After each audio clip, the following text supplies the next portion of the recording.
nalaglagan. Ayan po, next natin yung mga gamit natin kung ano ka-high-tech na yan. Ayan po. Lumakalang, ayan. Opsis, opo po. Mga gamit natin. Ito. Naghahanap po ay pagawa. Tapos syempre, ito yung fryer din natin katulad sa Pasay. Tigas me. So doon na lang muna tayo para babalik na tayo doon. Kaya napagkano magulo. Alright? Tapos sa harapan naman tayo, titingnan naman natin kung ano yung itsura ng cashier natin ngayon. So papakita ko sa inyo. Let's go. Asa na? Hindi ka naman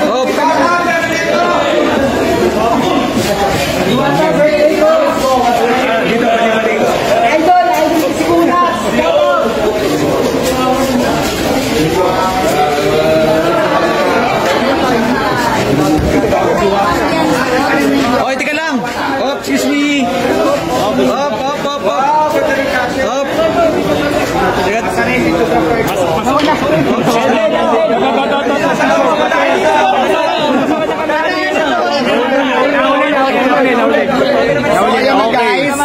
picture na ate, sige na.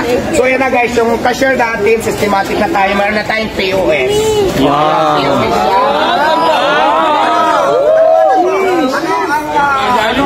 Parang Jollibee na. Halimbawa po, mag-order kayo, papindutin lang yan, touchscreen yan lahat. Touchscreen. Tapos nandun yung mga menu natin nakalagay, pipili kayo doon. Ayun.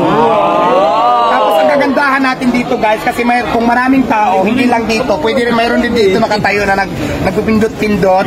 Lahat yung mga order nyo, konektado na yan dito. Para pagdating nyo dito, nakaready na yung order nyo. Ganun na po siya ka-high-tech yung Diwata Paris. Tapos syempre pa, ito yung kitchen pa lang to pinakita ko. Dito naman tayo sa dine-in area. Oh, tiga. Sa kitchen ako-order tayo. Ito tayo. Uy, kailan. Tinawal na yung camera mo. Op, excuse me.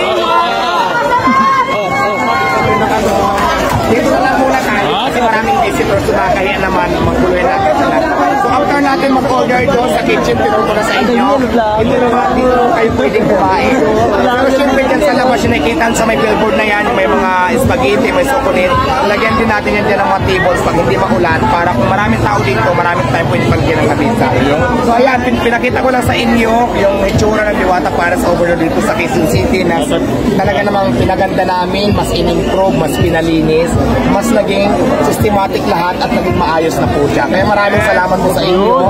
Tuloy po ang laban at abangan nyo po ang Diwata para sa ibang lugar kasi marami po tayong branches na ilalagay sa buong Pilipinas. Ayan, vloggers, pwede na kayo mag-video-video dyan, mag-content dyan, kahit sa sulok dyan. So, free na po sa lahat kayo. So,